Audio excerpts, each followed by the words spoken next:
स्वागत है आप सभी का हमारे चैनल ड्रीम पाठशाला पर। ड्रीम पाठशाला पर सर्कल एक्सरसाइज की लास्ट वीडियो जो हमने डाली थी, उस वीडियो में क्वेश्चन नंबर 8 तक हम कंप्लीट कर चुके थे। टोटल आपके क्वेश्चंस जो है वो 12 क्वेश्चंस है, तो रिमेनिंग जो पार्ट है आपका वो आज हम इस वीडियो में कंप्लीट कर लेंगे। ठीक है, शुरू करते हैं क्वेश्चन नंबर 9 से। फिर एक बार बता देता हूँ आपको, वीडियो के डिस्क्रिप्शन में आप जाएंगे तो डिस्क्रिप्शन में स्किप टू क्वेश्चन, उससे आगे टाइम लिखा हुआ है, उस टाइम पर आप क्लिक करेंगे। आप यदि किसी पर्टिकुलर क्वेश्चन के लिए सॉल्यूशन देख रहे हैं तो उस टाइम पर आप क्लिक करें, डायरेक्ट आप उस क्वेश्चन के सॉल्यूशन पे पहुंच जाएंगे। ठीक है, ये सब आपको देखने को नहीं मिलेगा। चलिए शुरू करते हैं क्वेश्चन नंबर 9 से। क्वेश्चन नंबर 9 है दोस्तों हमारे पास, two circles intersect at 2 points B and C. दो सर्कल हैं, क्वेश्चन में दिए गए हैं, सर्कल डायग्राम आपको बना के दिया गया है। क्वेश्चन कहता है कि ये दो सर्कल हैं, दोनों सर्कल आपस में इंटरसेक्ट करते हैं 2 पॉइंट्स पर। इन 2 पॉइंट का नाम है बी एंड सी। ठीक है, थ्रू बी से होके 2 line segments ABD and PBQ are drawn to intersect the circles. यानी कि बी से होके 2 लाइन सेगमेंट निकल रहे हैं जो कि ABD और PBQ है, और ये लाइन सेगमेंट इस तरीके से निकल रहे हैं कि they intersect the circles eight AD। एक जो सेगमेंट है वो इंटरसेक्ट कर रहा है फर्स्ट सर्कल को A पर एंड सेकंड सर्कल को D पर, और दूसरा लाइन सेगमेंट कर रहा है P एंड Q, P और Q पर। ठीक है, यानी कि ये दो सर्कल हैं, इन दो सर्कल को इंटरसेक्ट कर रहे हैं आपस में ये दोनों सर्कल B और C पर, और B से होके 2 लाइन सेगमेंट निकल रहे हैं आपके। जो फर्स्ट लाइन सेगमेंट है वो है ABD, फर्स्ट सर्कल को A पर इंटरसेक्ट करता है, और यही लाइन सेगमेंट सेकंड सर्कल को D पर इंटरसेक्ट करता है। इसी तरीके से दूसरा जो लाइन सेगमेंट है हमारा PBQ, ये फर्स्ट सर्कल को P पे इंटरसेक्ट करता है और सेकंड सर्कल को Q पे। इतना अभी आपको दिया गया है, और ये आपको डायग्राम भी दिया गया है साथ में। देखिए क्वेश्चन कहता है आपको प्रूव करना, prove that angle ACP is equal to angle QCD। ठीक है, ACP this angle is equal to angle QCD, Q C and D, यानी ये एंगल आपस में दोनों आपको इक्वल प्रूव करने हैं। तो देखिए आपके अप्रोच क्या रहेगी इस क्वेश्चन। देखिए इस एंगल को इस एंगल के इक्वल प्रूव करना है, यानी फर्स्ट सर्कल के किसी एंगल को सेकंड सर्कल के किसी एंगल के इक्वल हमको प्रूव करना है। तो देखिए फर्स्ट सर्कल में हम क्या कर सकते हैं, पहले ये देखिए AP जो लाइन है हमारे पास, ये हमने ड्रॉ नहीं की है, इसको देख लेते हैं। जो AP लाइन है, लाइन सेगमेंट जो है, यदि इसको कोई आर्क मान के हम चले तो आप देखिए दोस्तों, AP आर्क ने 2 एंगल बनाए हैं, जो आपको हमेशा से जो थ्योरम काम में आ रही है उस थ्योरम से मैं आपको बता रहा हूं। AP जो आर्क है वो remaining portion of the circle में 2 एंगल बना रहा है। कौन कौन से? ACP जो आपको फाइंड आउट करना है वो, plus angle PB and A, ये वाला एंगल, ये एंगल। तो दोस्तों जब एक ही arc remaining portion of circle में कितने भी एंगल बनाए वो एंगल आपस में इक्वल होते हैं। ये थ्योरम आपने पढ़ी है, फर्स्ट वीडियो एक बार फिर से देख लेना। तो ACP और ABP ये दोनों एंगल हमारे आपस में बराबर होंगे यूजिंग द थ्योरम। ठीक है, इस सर्कल में हमने ये फाइंड आउट कर लिया है। इसी तरीके से देखिए दोस्तों, ये जो लाइन सेगमेंट है जो हमने ड्रॉ नहीं किया है DQ, इसको यदि एक आर्क मान के चले DQ को, तो देखिए DQ आर्क ने भी 2 एंगल बनाए हैं remaining portion of the circle में, यानी कि मेजर सर्कल में। देखिए मेजर सेगमेंट में DBQ ये वाला एंगल और DCQ ये वाला एंगल जो आपको फाइंड आउट करना है, ये दोनों एंगल भी आपस में इक्वल होंगे, क्योंकि एक ही आर्क ने 2 एंगल बनाए हैं बाकी के बचे हिस्से में। तो ये आपने थ्योरम पढ़ी है कि यदि कोई आर्क बाकी के बचे हिस्से सर्किल के बाकी के बचे हिस्से में कोई एंगल बनाता है तो वो जितने भी एंगल बनाएगा वो सारे आपस में इक्वल होंगे। तो दो एंगल है, दोनों आपस में इक्वल होने चाहिए। ठीक है, तो आपने इस सर्कल में ये फाइंड आउट किया कि एंगल हम यदि इस तरीके से ले लें 1 2 3 एंड 4, तो देखिए इस सर्कल में एंगल 3 एंड 4 इक्वल हो गए, angle 3 is equal to angle 4। ठीक है, आपको मैं वर्बल अप्रोच बता रहा हूं, एक बार आप अप्रोच देख लीजिए डायरेक्ट आपको किस तरीके से सॉल्व करना है। इसी तरीके से इस सर्कल में हमने फाइंड आउट किया एंगल 1 इक्वल टू एंगल 2। ठीक है, इतना आपके समझ में आ गया है। अब आप देखिए दोस्तों कि ये तो AC अलग लाइन है और CD अलग लाइन है, CQ अलग लाइन है, लेकिन इस क्वेश्चन में आपको क्या दिया गया है कि ABD एक लाइन सेगमेंट है। ठीक है, एक ही लाइन सेगमेंट है, यानी कि B जो एंगल है इसके ऊपर का ये वाला हिस्सा ये 180 डिग्री है, नीचे वाला 180 डिग्री है। इसी तरीके से PBQ की बात करें तो PBQ पे ये वाला हिस्सा ये 180 डिग्री है और नीचे वाला 180 डिग्री है। ठीक है, मैं आपको क्या बताना चाह रहा हूं कि ये दोनों स्ट्रेट लाइन है। स्ट्रेट लाइन से हमारा मतलब है कि हम कोई ना कोई थ्योरम यहां पर काम में लेंगे। तो देखिए दोस्तों, आपको मैं बताना चाहूंगा कि आपने पढ़ा होगा वर्टिकली अपोजिट जो एंगल होते हैं वो आपस में इक्वल होते हैं। वर्टिकली अपोजिट एंगल जिसको हम बोलते हैं हिंदी में सम्मुख कोण। ठीक है दोस्तों, यानी कि एंगल 1 इक्वल्स टू क्या होगा दोस्तों, एंगल 1 इक्वल्स टू क्या होगा, एंगल 3। एंगल 1 वर्टिकली अपोजिट है किस एंगल के, एंगल 3 के। Angle PBA is equals to DBQ। ये हमको डायग्राम से निकालने में आया क्योंकि ये दोनों क्या है, वर्टिकली अपोजिट एंगल। और देखिए 1 इक्वल्स टू 3 जब आ गया, हमको प्रूव क्या करना था, 2 इक्वल्स टू 4। 1 किसके इक्वल है, 3 के, और 1 ही किसके इक्वल है, 2 के। तो हम लिख सकते हैं angle 2 is equals to angle 3, also angle 3 is equals to angle 4। 3 की जगह 4 पुट करें तो एंगल 2 इक्वल्स टू एंगल 4 आ गया। ये आपको प्रूव करना था। ठीक है, ये आपकी अप्रोच होगी दोस्तों, ये आपकी अप्रोच होगी। अब आपको करना कैसे है वो मैं आपको बता देता हूं दोस्तों। लिखना कैसे है क्वेश्चन को, डिस्क्रिप्टिव क्वेश्चन को आपको आंसर कैसे देना है, सॉल्यूशन कैसे दिखाना है, वो आपको एक बार लिख के बता देता हूं दोस्तों। देखिएगा, अप्रोच मैं आपको बता चुका हूं ऑलरेडी। आपको लिखना क्या है, देखिए, since arc AP has formed these two angles, AB, angle ABP and angle AC and P. Arc AP has formed angle APP and angle ACP. Using the theorem, angle ABP is equal to angle ACP, equation number first. इसी तरीके से लिखेंगे angle arc DQ has formed these two angles named DBQ and angle DCQ. Using the theorem, angle DBQ will be equal to angle DCQ. Equation number second. दो equation हुई दोस्तों आपके पास।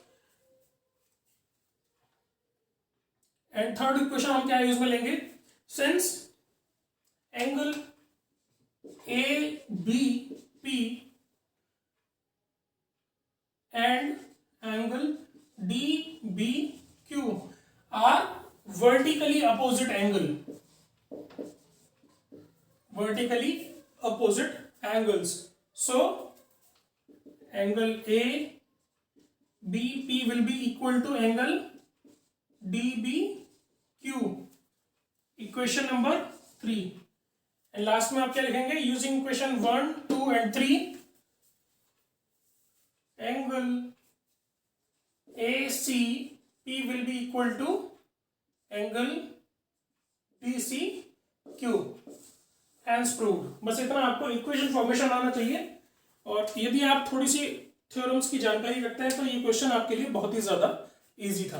बस आपको क्या पता होना जरूरी था कि एक arc remaining portion of the circle में जितने भी एंगल्स बनाएगा वो आपस में इक्वल होंगे। ये दोनों सर्कल्स में हमने ये थ्योरम यूज की, प्लस वर्टिकली अपोजिट एंगल्स आपको पता होना चाहिए। यदि आप ये प्रूव कर पाए कि angle 1 will be equal to angle 3 तो आपका क्वेश्चन आसानी से सॉल्व हो जाएगा। ठीक है, तो ये क्वेश्चन था आपका क्वेश्चन नंबर 9। अब हम करेंगे क्वेश्चन नंबर 10। देखिएगा दोस्तों, ये है क्वेश्चन नंबर 10। क्वेश्चन नंबर 10 आपसे कहता है कि if circles are drawn taking two sides of a triangle as diameter. देखिए क्वेश्चन कह रहा है कि कोई एक ट्राइंगल है, ये मान लेते हैं एक ट्राइंगल है, तो क्वेश्चन कह रहा है इसकी जो दो साइड्स हैं ये दो सर्कल्स के डायमीटर है। ठीक है, ये ट्राइंगल इस तरीके से ड्रॉ किया गया है कि इस सर्कल का डायमीटर से ए बी एंड इस सर्कल का डायमीटर से बी सी, ये डायमीटर को लेके बनाई गई दो साइड्स हैं। ठीक है, क्वेश्चन आगे कहता है आपको प्रूव करना है, prove that the points of intersection of these circles lie on the third side. यानी कि ये दो साइड्स तो आपको दी गई हैं, जो थर्ड साइड है पॉइंट ऑफ इंटरसेक्शन जो है वो इसी साइड पर लाई करता है। मान लेते हैं यदि ये पॉइंट है डी, तो डी पॉइंट ऑफ इंटरसेक्शन है और वो AC पर लाई करता है। यानी कि ADC एक स्ट्रेट लाइन है, ये आपको प्रूव करना है दोस्तों। आपको प्रूव क्या करना है कि ADC this line segment is a straight line. ठीक है, ये एक ब्लू कलर से अलग से एक लाइन ड्रॉ की गई है। मान लेते हैं दोस्तों कि D पॉइंट जो है वो इस लाइन पर नहीं है बल्कि इस लाइन पर है। अब आप देखिएगा, यदि ये इस लाइन पर है तो BD एंगल BD, सॉरी आप इस तरीके से मानिए ये D नहीं बल्कि इस लाइन पर यदि ये है तो इसको D डैश कह देते हैं। ठीक है, तो देखिएगा B इस तरीके से कुछ होगा, B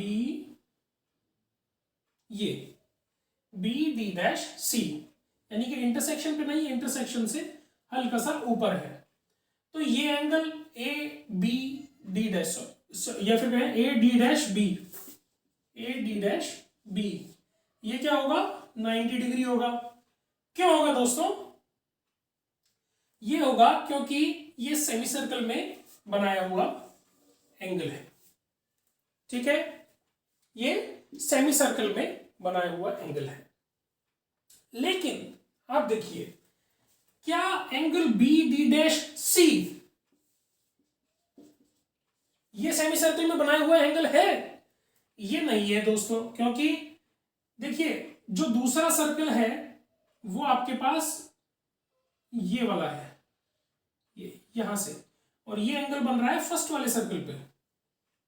तो इस तरीके से कोई एंगल हम क्रिएट नहीं कर सकते। ये 90 डिग्री इस सर्कल के लिए नहीं होगा। क्यों नहीं होगा? क्योंकि ये सेमी सर्कल में बना हुआ एंगल नहीं है, ये इस लाइन पे आना चाहिए था, तब इसको क्या कहते हैं? सेमी सर्कल में बना हुआ एंगल।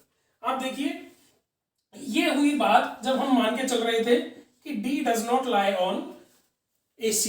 अब हम मान के चलते हैं कि D लाइज ऑन AC, तो क्या होगा दोस्तों?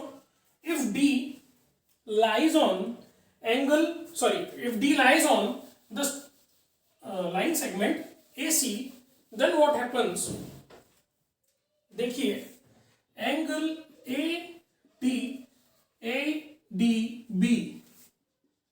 ये क्या होगा? 90 degree. Why? Because it is angle made in a semicircle. ठीक है दोस्तों, इसी तरीके से आपको देखना होगा एंगल BDC जो होगा, एंगल BDC ये भी क्या होगा दोस्तों? सेमी सर्कल में बना हुआ एंगल है, इसलिए 90 डिग्री। यानी कि ये भी एक समकोण होगा और ये भी एक समकोण होगा, दोनों राइट एंगल्ड ट्राइंगल होंगे। और जब इन दोनों को जोड़े हम तो ADB plus angle BDC will be equal to 90 plus 90 that is 180 degree. 180 degree का मतलब क्या होता है दोस्तों? AC is a straight line. यही आपको प्रूव करना था। प्रूफ क्या करना दोस्तों कि the point of intersection of these circles lie on the third side, यानी कि D जो पॉइंट है, D पॉइंट दोस्तों AC लाइन पर ही लाई करता है। ठीक है, ये आपको प्रूव करना था। देखिए ये इसके लिए कॉमन अंडरस्टैंडिंग आपको जरूरी है। आपको ये पता होना चाहिए कि 90 डिग्री एग्जैक्ट बनता किधर है। 90 डिग्री बनता है दोस्तों जहां आपका सेमी सर्कल है। देखिए आपको यदि इस क्वेश्चन को अच्छे से समझना है तो आपको दोस्तों ये पता होना जरूरी है कि 90 डिग्री एंगल जो है आपका सेमी सर्कल वाला वो बनता किधर है। देखिए यदि ये कोई एक सर्कल है तो देखिए सेमी सर्कल में बना हुआ एंगल आपका जो होगा वो होगा कुछ इस तरीके से। इस एंगल को आप कहेंगे 90 डिग्री क्योंकि ये सेमी सर्कल में बना हुआ एंगल है। लेकिन आप इस एंगल को इस तरीके से तो नहीं बना सकते, इसको आप नहीं डिफाइन कर सकते। ठीक है, क्योंकि ये पॉइंट कहीं ना कहीं परिधि पर, सर्कमफ्रेंस पर इंटरसेक्ट करना चाहिए। ठीक है, ये हमने थ्योरी इस क्वेश्चन में यूज की है। ठीक है, अगले क्वेश्चन पे चलते हैं। Question number 11। ये देखिए दोस्तों क्वेश्चन नंबर 11। क्वेश्चन नंबर 11 क्या कहता है दोस्तों? ABC and ADC are two right angled triangles, यानी कि दो समकोण त्रिभुज हैं with a common hypotenuse AC, जिनका एक ही विकर्ण है, AC विकर्ण जो है वो कॉमन है। ठीक है, क्वेश्चन कह रहा है कि आपको प्रूव करना है, prove that angle CAD is equal to angle CBD। देखिए दोस्तों ये क्वेश्चन तब तक बहुत इजी है जब तक कि आपकी इसका डायग्राम जो है उसको बनाने की अप्रोच बिल्कुल करेक्ट हो। यदि आप इसको बिल्कुल सही दिशा में, जिस दिशा में आपके एग्जामिनर ने सोचा है, जिस दिशा में आपके क्वेश्चन बनाने वाले ने सोचा है, यदि आप उसी दिशा में इस डायग्राम को बनाएंगे तो आपका क्वेश्चन बिल्कुल सही हो जाएगा। देखिए क्वेश्चन का जो कहना है उस हिसाब से आपके दिमाग में कई डायग्राम आ सकते हैं। देखिए क्वेश्चन ने पहले कहा ABC and ADC are two right angled triangles, तो आप दो राइट एंगल ट्राइंगल दिमाग में ला सकते हैं with a common hypotenuse AC, यानी आप सोचेंगे कि दो राइट एंगल ट्राइंगल हैं, दोनों एक साथ हैं जिसमें एक कॉमन कॉर्ड है, कोई भी कॉमन साइड है, उसका नाम क्या है AC। तो सबसे पहले आपके दिमाग में ये चीज आ सकती है कि AC एक कॉमन साइड हो गई, ये ABC ट्राइंगल हो गया और ये ACD ट्राइंगल हो गया, ये राइट एंगल भी हो गया। आप किस चीज को मिस कर सकते हैं? हाइपोटेन्यूज। यदि आपने हाइपोटेन्यूज नहीं पढ़ा तो आप ये डायग्राम कर सकते हैं और ये आपका बिल्कुल गलत होगा क्योंकि ये इसमें हाइपोटेन्यूज नहीं है। ये क्या है दोस्तों? ये है या तो बेस या परपेंडिकुलर, या तो लंब या आधार। ठीक है, दूसरा आपके दिमाग में ये डायग्राम भी आ सकता है जहां ABC ये वाला ट्राइंगल है और ACD ये वाला ट्राइंगल है और एक कॉमन हाइपोटेन्यूज भी है, ये दोनों राइट एंगल ट्राइंगल भी है। ये भी आपने सोच लिया, सब कुछ सही सोचा, लेकिन आपको प्रूफ क्या करना है दोस्तों? CAD, angle CAD, this angle is equal to angle CBD,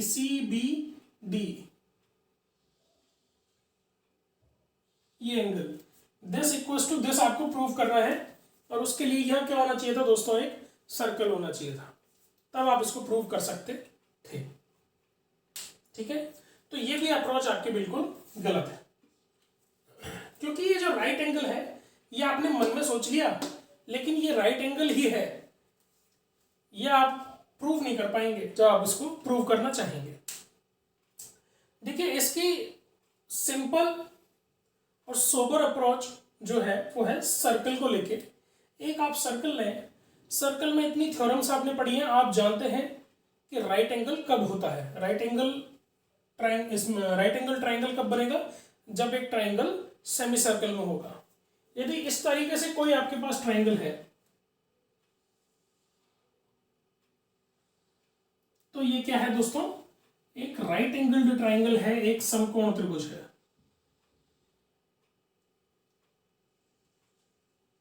ये भी क्या है दोस्तों, एक समकोण त्रिभुज है। ठीक है, और यही आपकी अप्रोच क्वेश्चन की होनी चाहिए। आपने जो सोचा, आपको जो क्वेश्चन दिया वो एग्जैक्टली यही क्वेश्चन है कि दो आपके पास ट्राइंगल्स हैं, एक ट्राइंगल है A B C and the other triangle is A D C. ठीक है, ये दो ट्राइंगल आपके पास दिए हुए हैं, ये राइट एंगल्ड भी है क्योंकि ये सेमी सर्कल में बने हुए हैं। ठीक है, तो आपकी जो अप्रोच है वो यही होनी चाहिए। अब आप देखिए, ये जो क्वेश्चन है, इस क्वेश्चन में आपको प्रूव करना है एंगल CAD ये एंगल इक्वल टू CBD, इसको हम यदि आपस में मिला दें तो ये एंगल, इन दोनों एंगल्स को आपको प्रूव करना है इक्वल। अब आप देखिए ढंग से कि ABCD ये जो आपके पास एक क्वाड्रिलेटरल बना, ये क्या है दोस्तों, ये एक साइक्लिक क्वाड्रिलेटरल बना है आपके पास।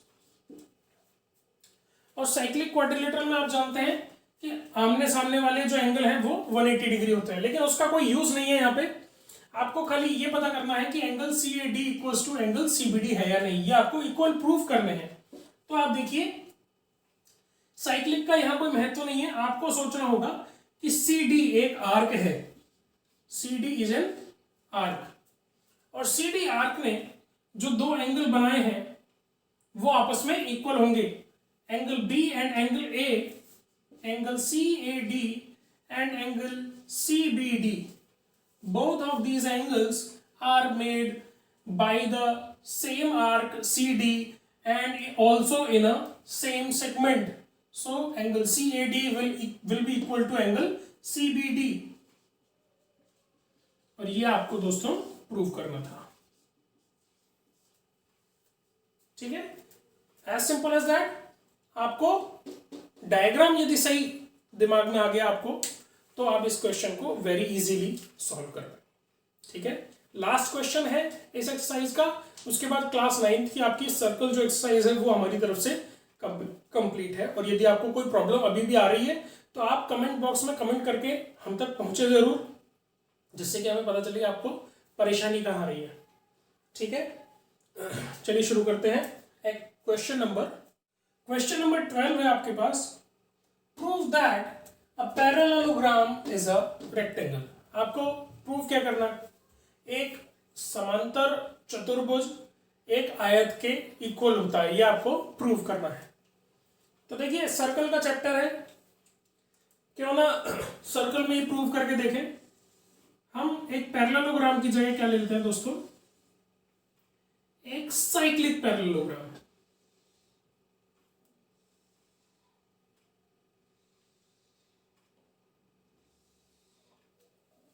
ठीक है, ये एक पैरेललोग्राम है ABCD। देखिएगा, आपको प्रूव करना है कि पैरेललोग्राम इज अ रेक्टेंगल, ये पैरेललोग्राम रेक्टेंगल के इक्वल है।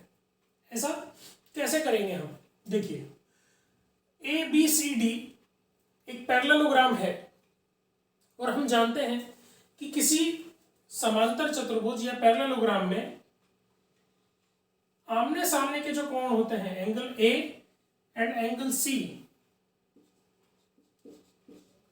Are always equal. Angle A will be equal to angle C। ठीक है, we also know that in a cyclic quadrilateral आमने सामने के जो कोण होंगे उनका सम कितना होता है दोस्तों, 180 डिग्री, यानी कि angle A plus angle C is equals to 180 degree. देखिए, यदि किसी पैरेललोग्राम में कोई 90 डिग्री का एंगल आ जाए तो वो क्या हो जाएगा, एक रेक्टेंगल हो जाएगा। तो आपको कुछ नहीं करना, किसी भी एक एंगल को 90 डिग्री प्रूव करना है। एक एंगल को 90 डिग्री प्रूव करते ही सारे एंगल इसके 90 डिग्री अपने आप निकल के आ जाएंगे, क्योंकि ये 90 है तो ये भी 90 होगा, और सेम फॉर्मूला इन दोनों के लिए भी अप्लाई होगा। यानी ये दोनों यदि 90 होंगे तो ये दोनों भी 90 होंगे। ठीक है, तो आपको किसी एक एंगल को बस 90 प्रूव करना है। देखिए, angle A plus angle C is equal to 180 degree. We also know that angle C is equal to angle A. तो हम एंगल सी की जगह क्या पुट कर देंगे दोस्तों, एंगल ए। ये क्या आ गया, 180 two A is equal to 180 and angle A is found out to be equal to 90 degree. यानी ए, एंगल ए की वैल्यू क्या है दोस्तों, 90 डिग्री। एंगल ए क्या है, एक समकोण है। ठीक है, इसका मतलब क्या है दोस्तों कि ये चतुर्भुज एक आयत है, यानी this parallelogram is equal to a rectangle. ठीक है, यही आपको प्रूव करना था। ठीक है, तो दोस्तों एनसीईआरटी की क्लास 9 की सर्कल एक्सरसाइज हमारी ओर से कंप्लीट करा चुके हैं हम। यदि कोई भी आपको दिक्कत आई है तो आप कमेंट बॉक्स में कमेंट्स करके हमको ज़रूर बताएं। यदि वीडियो आपको पसंद आ रही है तो लाइक ज़रूर करें। थोड़ा सा एक इतना सा ही फ़ायदा है हमारा कि हमको लगता है कि लोगों ने देखा और हमारी वीडियोज़ को पसंद किया। तो वीडियो पसंद आई तो लाइक ज़रूर करें दोस्तों, और हमारे चैनल को यदि अभी तक आपने सब्सक्राइब नहीं किया है तो सब्सक्राइब करें, अपने दोस्तों को बताएं और ज़्यादा से ज़्यादा लोगों को फ़ायदा होने दें। और अब क्या स्टार्ट करना है एक बार आप हमें बताएं, जिससे कि हम उस टॉपिक को स्टार्ट करा सकें। मैंने आपको पहले ही बताया था कि 9th 10th 11th 12th ये हमको कंप्लीट कोर्स कराना है। तो अभी ये एक एक्सरसाइज हुई हमारी तरफ से क्लास 9th की। ठीक है, यदि आप हमको बताते हैं तो ज़्यादा अच्छा होगा। नहीं, हमारी ओर से मेरा सोचना ये है कि आप जो नेक्स्ट वीडियो है हम सर्कल को ही आगे बढ़ाते हुए चलेंगे, क्लास 10th 11th और 12th का। ठीक है, तो आप हमें बताएं यदि आप कुछ पढ़वाना चाहते हैं उनसे, तो हम उस टॉपिक पर वीडियो ज़रूर बनाएंगे। ठीक है, आज के लिए इतना ही, धन्यवाद, और चैनल को सब्सक्राइब करना ना भूलें।